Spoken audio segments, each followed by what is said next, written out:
13주차 2교시 수업을 시작하도록 하겠습니다.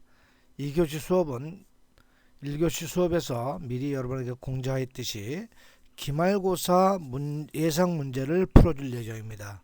예상 문제라 했지만 이 중에서 어느 게 나오고 어느 게 나오지 않는 게 아닙니다. 모든 문제가 다 나옵니다. 모든 문항은 시험 문제는 33문항이고요. 마지막 33번 문제는 배점이 4점짜리입니다. 4점짜리고요. 지금 예상 문제를 풀어주는데 나오는 문제를 풀어주는데 다시 한번 얘기하지만 이 문제의 순서하고 기말고사 문제의 순서하고는 다 다릅니다. 완전히 다르기 때문에 이 예상 문제 번호하고 이 답만을 외워서는 여러분이 소위 말하는 시험이 망치는 경향이 있으니까 이 풀어주는 예상 문제의 번호와 답안지 번호를 여러분이 외워서는 안 된다는 걸 다시 한번 강조를 합니다. 다시 한번 얘기지만 지금 풀어주는 기말고사 문제 번호와 실제 여러분이 다음 주에 받아서 풀어야 되는 기말고사 문제지하고 이 문제의 번호는 순서는 완전히 다르기 때문에 번호로 외워서는 안 되고 문제 자체를 기억을 해 주시기 바라겠다는 걸 다시 한번 여러분이 강조를 하고 말씀드리니까 잘 듣고 문제를 자체를 외우고 여러 번 이 수업을 듣기를 바라겠습니다. 자, 그러면 기말고사 2021년도 2학기 병원정보 시스템 기말고사 문제를 풀어드리도록 하겠습니다.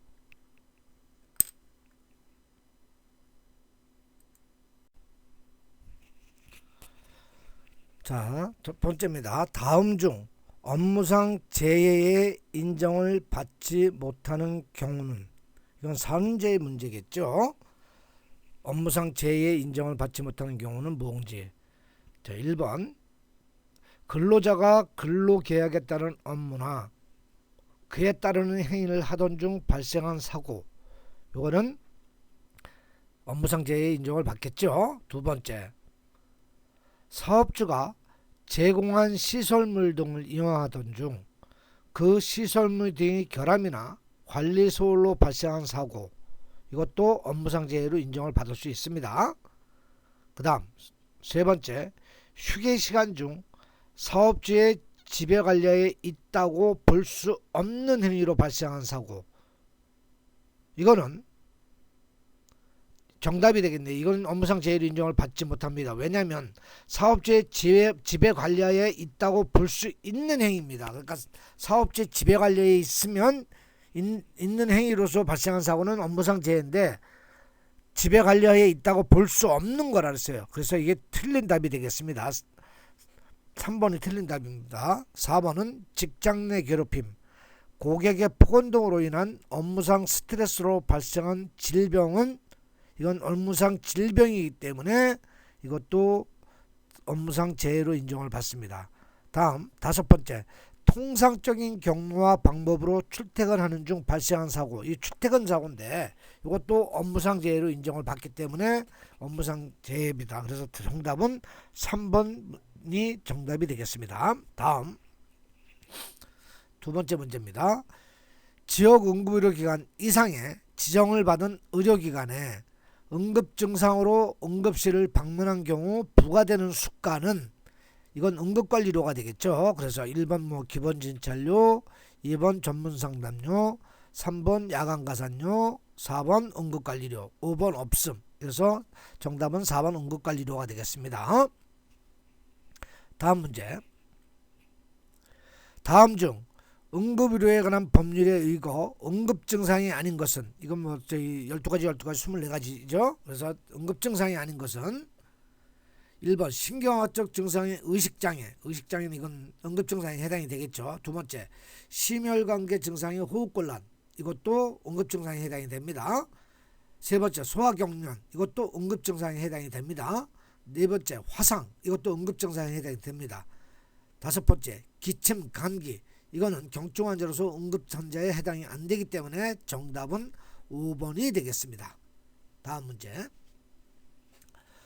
업무상 재해를 당하거나 업무상 질병에 걸린 근로자가 요양으로 인하여 취업하지 못한 기간에 피재 근로자와 그 가족의 생활보호를 위하여 지급하는 보험급여는, 이거는 휴업급여가 되겠는데요. 정답이 1번 요양급여, 2번 휴업급여, 그러니까 정답은 2번이네요. 그 다음에 3번은 간병급여, 그 다음에 4번은 장애급여, 5번은 유족급여. 근데 이거는 정답은 휴업급여가 되겠습니다. 다음 문제. 환자가 의료기관 내원시간이 08시 50분이었으며 의사의 진료시간은 09시 5분일 때 진찰료 야간 가산에 대한 산정은, 이건 야간 가산 산정을 할 수 없는 거죠. 왜냐면 얘기했지만 저녁 6시부터 오후 6시부터 다음날 9시까지 이는 저기 야간 가산료가 붙는데 9시 5분에 진료를 시작했기 때문에 이때는 야간 가산을 산정하지 못하는데 어떻게 객관식을 보겠습니다. 1번 내원 시간으로 산정한다. 2번 진료 시간 기준으로 산정한다. 3번 환자의 보험 종류에 따라 산정 여부를 결정한다. 4번 원무과 수납 담당자의 재량에 의해 결정한다. 5번 야간 가산료를 산정하지 않는다. 그래서 정답은 5번입니다. 야간 가산료를 산정하지 않는다라는 겁니다. 문제가 야간 가산에 대한 문제이기 때문에 뭐 진료시간 기준으로 산정하는 이게 아니고 야간 가산료를 산정하지 않는다가 정답이 되겠습니다. 다음 문제. 건강검진 당일 검진 실시 의사가 아닌 다른 의사에게 진찰을 본 경우 진찰료 산정은 1번 무조건 초진 진찰료를 산정한다. 두 번째 무조건 재진 진찰료를 산정한다. 세 번째 진찰료를 산정할 수 없다. 네 번째 검진 실시 의사가 아닌 다른 의사 각각의 진찰료에 따른 초진 재진 진찰료를 산정한다. 이게 정답이네요. 왜냐하면 검진 실시한 의사가 아닌 다른 의사, 예를 들어서 뭐 내과 의사도 있을 수도 있고 피부과 의사도 있고 정형외과 의사도 있을 수 있기 때문에 각각에 따라서 뭐 초진이면 초진 진찰료, 재진이면 재진 진찰료 산정해야 된다. 그래서 정답은 4번이 되겠습니다. 뭐 다섯 번째는 검진 실시 의사가 아닌 다른 의사의 각각의 진찰료는 산정할 수 없다. 이건 아니고요. 그래서 정답은 4번이 되겠습니다. 다음 문제. 재진 전일에 검사를 위해, 그러니까 재진 전일입니다. 전일에 검사를 위해 혈액검사, 의뢰서만 발급한 경우 진찰료 산정 여부는, 이거 진찰료 산정을 못한다고 얘기했는데 1번 초진 진찰료를 산정할 수 있다. 2번 초진 진찰료를 산정할 수 없다. 3번 재진 진찰료를 산정할 수 있다.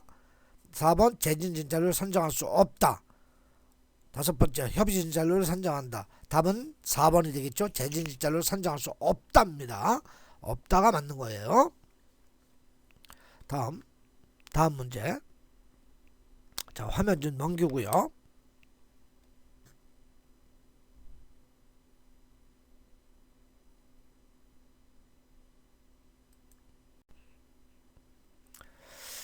자, 문제입니다. 수급권자가 2차나 3차 의료급여기관을 이용하고자 할 경우 1차 의료급여기관 진료 담당 의사의 진료 의견이 기재된 서류를 제출하여야 하는데 무엇이라고 하는지, 이건 의료급여 의뢰서라 그랬죠. 이거 아주 중요한 얘기를 했습니다. 의료급여 의뢰서. 1번 의료급여 의뢰서, 이게 정답이네요. 2번 진료신청서, 3번 전원소견서, 4번 진료 의뢰서, 5번 진단서. 이건 아니고 의료급여 의뢰서. 정답은 1번이 되겠습니다. 다음 문제. 입원실 또는 응급실 등의 치료시간이 6시간 미만인 경우 진찰료 산정은, 이거는 외래 진찰료를 산정한다 그랬죠. 그러면 살펴보겠습니다. 객관식을. 1번 외래 진찰료를 산정한다. 답은 1번 정답이네요. 그 다음 두 번째 2번 진찰료를 산정한다. 3번 납병동 입원료를 산정한다. 납병동 입원료는 6시간 이상이라 했습니다. 분명히 얘기지만. 4번 환자의 상병을 판단하여 입원료를 산정한다. 5번 환자의 사정을 보고 산정한다. 그래서 정답은 1번이 되겠습니다.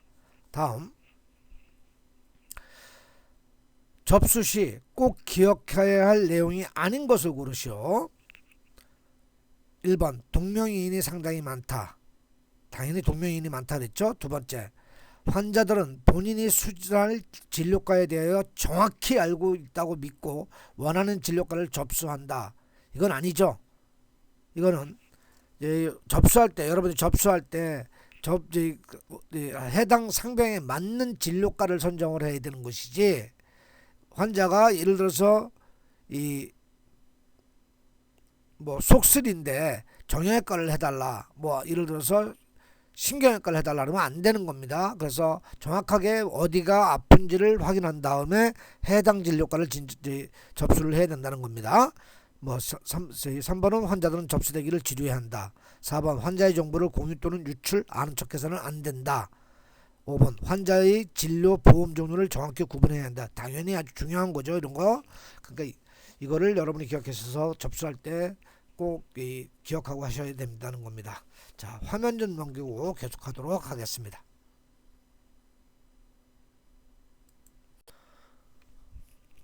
다음 문제입니다. 건강검진 당일 동일 의사가 건강검진 EA 상병을 진료한 경우 진찰료 산정은 1번 진찰료를 산정한다. 2번 진찰료 및 요양급여비를 모두 청구할 수 있다. 3번 진찰료를 산정할 수 없으며 요양급여비는 청구할 수 있다. 이게 정답이죠. 진찰료를 산정할 수 없으며 요양급여비는 청구할 수 있다라는 겁니다. 그 다음에 4번 진찰료는 청구할 수 있으며 요양급여비는 청구할 수 없다. 이건 말을 거꾸로 해놨네요. 틀린 답이고요. 5번 진찰료 및 요양급여비 모두 청구할 수 없다. 아니죠. 이것은 정답은 3번이 되겠습니다. 다음 문제. 자동차 보험이나 산재 환자 또는 급여 제한 등으로 인하여 타 법령으로 진료 후 동일 상병에 대하여, 같은 상병입니다. 동일 상병에 대하여 동일 요양기관에서, 같은 의료기관에서 건강보험으로 진료를 계속 시행할 경우 입원 또는 외래 진료 시 진찰료 산정은 재진 진찰료 산정한다 그랬죠. 그래서 1번은 초진 진찰료를 산정한다. 2번은 초진 진찰료를 산정할 수 없다. 3번 재진 진찰료를 산정한다. 이게 정답이네요. 재진 진찰료를 산정한다. 4번 재진 진찰료를 산정할 수 없다. 5번째 협의 진찰료를 산정한다. 정답은 3번이 되겠습니다. 다음, 평일 진찰료 야간 가산 시간을 고르시오. 이건 아까 모든 문제에 나왔던 거네요. 평일 진찰료 야간 가산 시간은 저녁 18시죠. 저녁 오후 6시부터 다음날 9시까지라 그랬어요. 1번 18시부터 22시 틀렸고요. 2번 18시에서 24시 틀렸고요. 18시에서 2길 6시까지 이것도 틀렸고요. 네 번째 18시부터 2길 13시 이것도 틀렸고요. 5번 18시부터 2길 09시까지 이게 정답이 되겠습니다. 5번이 정답이 된다는 거 여러분이 꼭 기억해 주시기 바라겠습니다. 다음 문제. 외래환자 의약품 관리로는 외용량 및, 외용량은 입으로 먹는 거예요. 외용량이나 아니면 바른다든가 아니면 붙인다든가, 외용량 및 주사제를 내복량과 복합으로 조제한 경우 산정하는 방법은, 이거는 조제일수에 따라 산정을 합니다. 이거는 수업에서 가르쳤지만 꼭 기억해야 되는 게 의약품 관리로 해가지고 꼭 너무 많이 나오는 거기 때문에 조제일수에 따라 산정을 한다는 거. 조제일수는 약을 조제하는 날만큼 산정한다는 거예요. 그러니까 30일치면 30일을 하는 거지, 하루에 3번씩 먹는다고 3 곱하기 30, 90번을 상상하는 게 아니라 날짜만큼만, 약을 조제한 날짜만큼만 산정한다는 게 조제일수에 따라 산정한다는 거고요. 두 번째, 조제일수에 불문하고 일일 분반 산정한다 아니고요. 세 번째, 외래의 경우 산정 불가하다 아닙니다. 네 번째, 특별히 허가된 약품에 한해서 산정한다 이것도 아니고요. 5번째, 입원 환자에 한해 산정한다 아니라는 거. 입원 환자도 이제 똑같이 산정을 하고요. 외래 환자도 다 하고, 그래서 조제일수에 따라 산정한다는 게 1번이 정답이 되겠습니다. 이거 중요하기 때문에 문제로 낸 거니까 비록 PPT에 없어도 꼭 기억을 해주시고 풀어주시기 바라겠습니다. 다음 문제.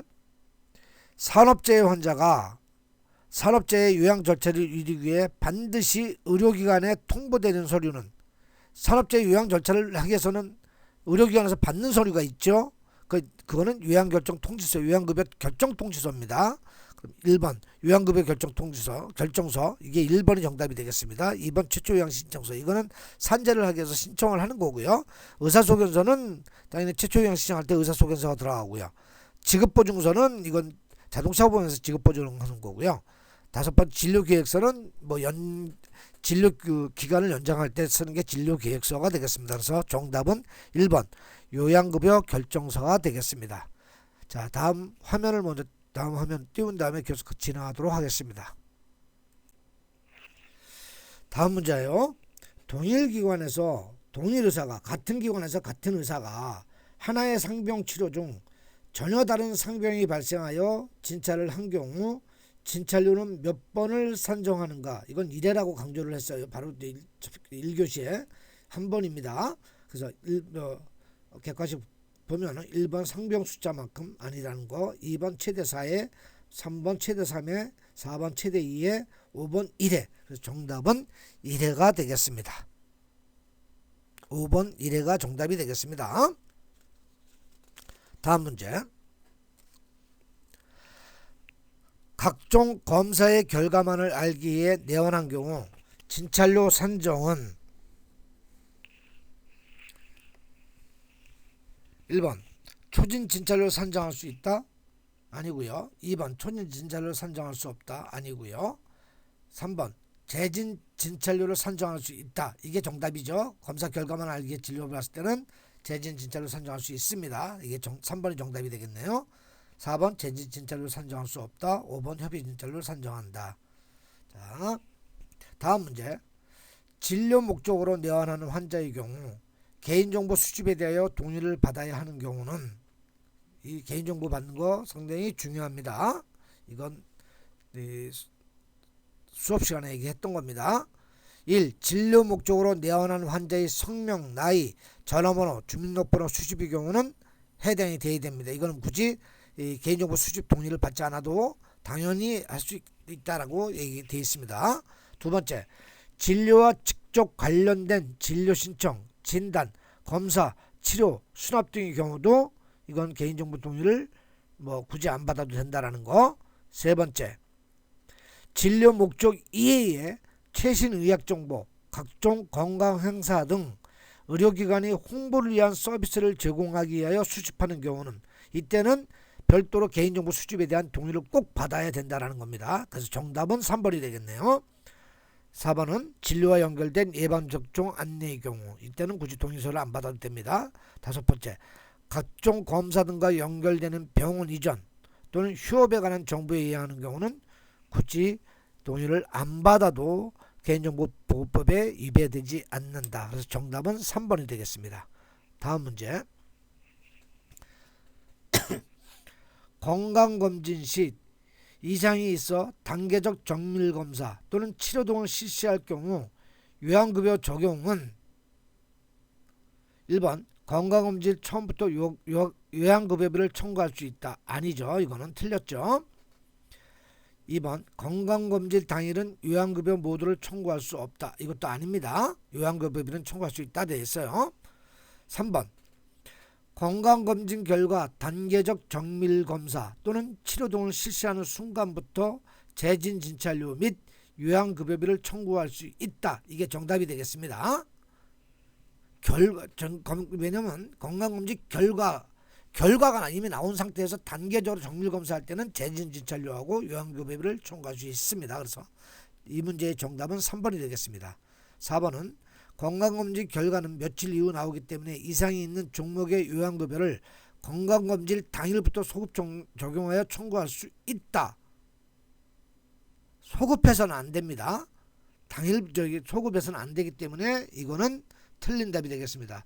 청구할 수 없답니다. 소급해서는 청구할 수 없다가 정답이 되겠습니다.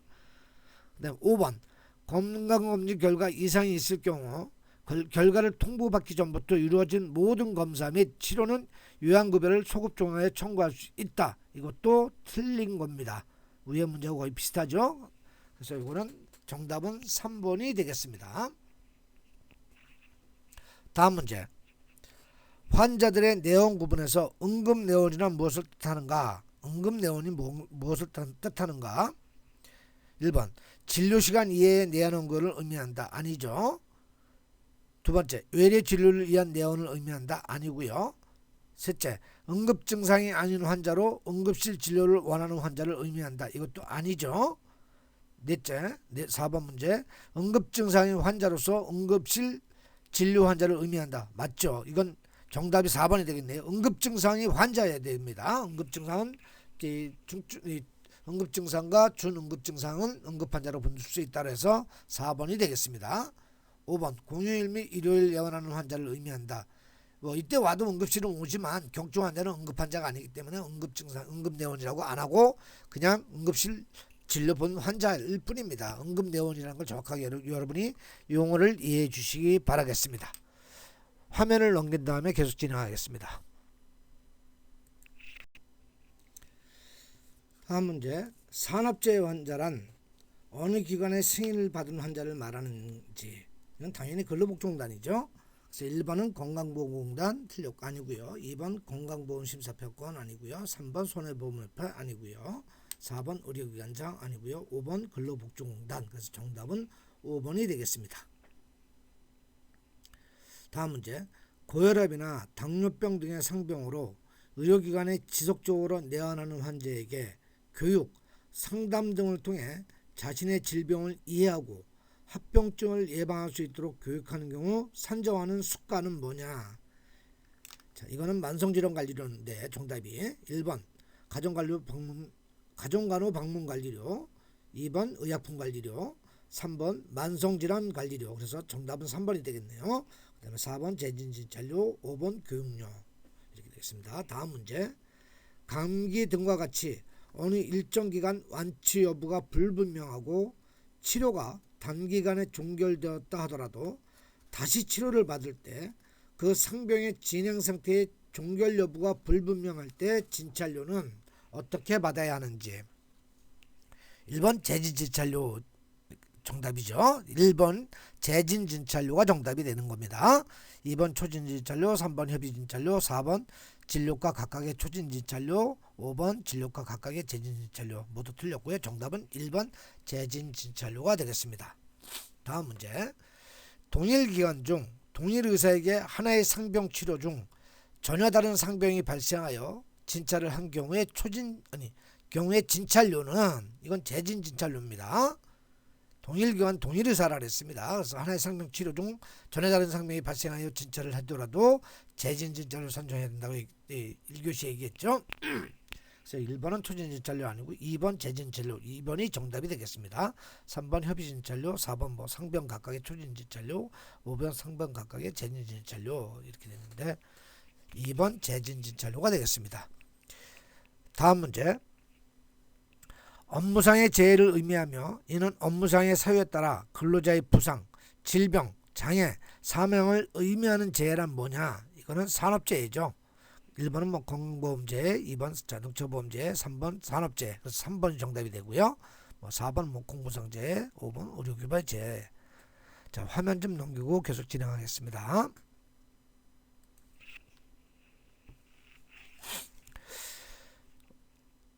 자, 문제입니다. 응급환자가 아닌 미수금이 있는 환자가 내원했을 경우 접수 방법은, 미수가 있을 때는 접수를 하느냐 마느냐 그걸 얘기하는 거죠. 1번 접수하지 않으면 큰일 나죠. 접수는 해야 됩니다. 두 번째 미수 수납 전 진료 접수 금지, 이것도 안 됩니다.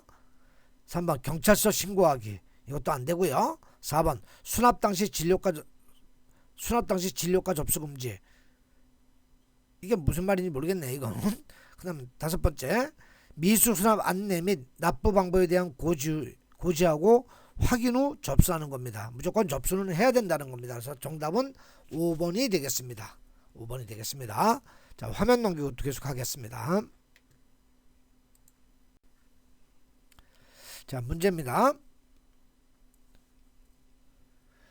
환자의 진료 종결 판단은 진료 담당 의사가 결정하여야 하나 입원 치료 후 그 상병의 상태를 추적 관찰할 필요가 있어 1년 또는 6개월 후에 진료를 예약한 경우 진찰료 산정은, 이건 1교시에 수업을 했죠. 재진진찰로 산정한다라고요. 자, 그래서 1번은 초진진찰로 산정, 2번은 재진진찰로 산정, 2번이 정답입니다. 3번은 진료 결과에 따라 초재진 산정 여부 판단하고 4번은 진찰료 산정을 하지 않는다. 5번은 진료 기록을 보고 수납 담당자가 결정한다. 모두 아니고 정답은 2번 재진 진찰료를 산정한다가 정답이 되겠습니다. 다음 문제. 외래 수납증 당일 수납 마감 후 환불 사정이 발생할 때 부서장의 허가를 득한 후 마감을 해제하게 된 사유를 기재한 후 사용하는 폴더 이름 무엇인가요? 이건 마감 풀기라고 했죠. 이 지난주 수업에서 아주 강조를 했습니다. 1. 선호도 전달, 2. 원유 처방, 3. 접수 취소, 4. 마감 풀기. 그래서 4번이 정답이 되겠습니다. 마감 풀기를 한 다음에 해야 된다. 5번은 진료 예약. 이렇게 하고요. 다음 문제.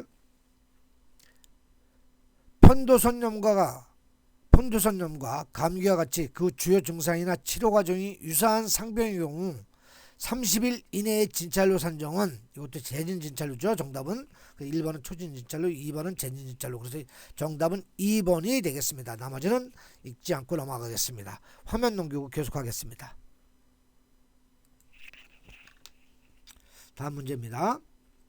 이번 환자가 퇴원한 후 퇴원 당일에 다른 상병이죠. 타 상병으로 외래로 진료를 보았을 때 그 상병으로는 처음 진료할 경우 진찰료 산정은 어떻게 하냐? 초진 진찰료 산정할 수 있다 그랬죠. 그럼 1번 초진 진찰료를 산정할 수 있다. 1번이 정답이 되겠습니다. 2번은 초진 진찰료 산정할 수 없다. 재진 진찰료 산정할 수 있다. 재진 진찰료 산정할 수 없다. 협의 진찰료 산정할 수 없다. 그래서 정답은 1번 초진 진찰료를 산정할 수 있다라는 겁니다. 화면 하나 더 넘길게요. 다음 문제입니다. 환자가 진찰료를 선납한 후 간호사에 의해 혈압, 맥박, 체온 등을 측정만 하고 의사의 진료 없이 기계한 경우 진찰료 산정은 부분적으로 할 수 있다 그랬죠. 진찰료 산정. 1번 산정하지 않으면 환불하지 않는다. 2번 산정하지 않으면 환불한다. 3번 산정하면 환불한다. 이건 무슨 말이에요? 산정하면 환불한다. 이건. 그 다음에 4번 산정하며 환불하지 않는다. 이건 정답은 4번이 되겠네요. 산정하며 환불하지 않는답니다. 5번 사정에 따라 환불 여부를 결정한다. 이것도 때로는 어떻게 가능할 수도 있지만 정답은 4번 산정하며 환불하지 않는다가 되겠습니다. 자, 화면 넘기고 계속하겠습니다. 다음 문제. 환자의 보종이 산재에서 건강보험으로 보험의 종류가 변경되어 환불 사유가 발생한 경우 사용하는 폴더의 명칭은, 이거는 종목 환불이라 했죠. 그래서 1번 자료조회, 2번 종목 환불. 정답은 2번 종목 환불입니다. 종목 환불. 3번 처치 환불, 4번 수납 취소, 5번 미수 수납. 이것은 정답은 2번이 되겠습니다. 화면 마지막 화면 넘기고 계속하겠습니다. 자, 마지막 화면이고요. 문제도 마지막이 되겠습니다. 우리나라에서 사용하고 있는 대표적인 수가제로서 후불상환제이며 행위별로 지급하는 수가제의 명칭은 뭐냐? 이건 배점이 4점짜리입니다. 행위별 수가제죠. 1번 행위별 수가제. 그래서 정답은 1번 행위별 수가제가 되겠습니다. 2번 포괄수가제. 우리나라 일부적으로 하고 있죠. 포괄수가제도 DRG라고도 얘기하고요. 3번 인두제. 사람 머리숱 때는 한다고 했죠. 4번 총량제. 이거는 진료 총액을 따져서 한다 그랬죠. 5번 당연지정제. 이건 건강보험을 그냥 명칭상 당연지정제로 하기 때문에. 그래서 정답은 1번 행위별 수가제가 정답이 되겠습니다. 이게 4점짜리니까 여러분 꼭 맞기를 바라고요. 지금까지 이렇게 해서 33문제를 모두 풀어봤습니다. 33문제 다시 한번 얘기하지만 이 지금 본 교수가 얘기하는 문제의 순서하고 기말고사 문제지의 순서하고는 틀리다는 겁니다. 틀리기 때문에 여러분이 답만을 외워서는 절대 안 되고 문제를 기억하고 정답을 기억을 해서 한 문제 한 문제 신중하게 잘 풀기를 바라겠습니다.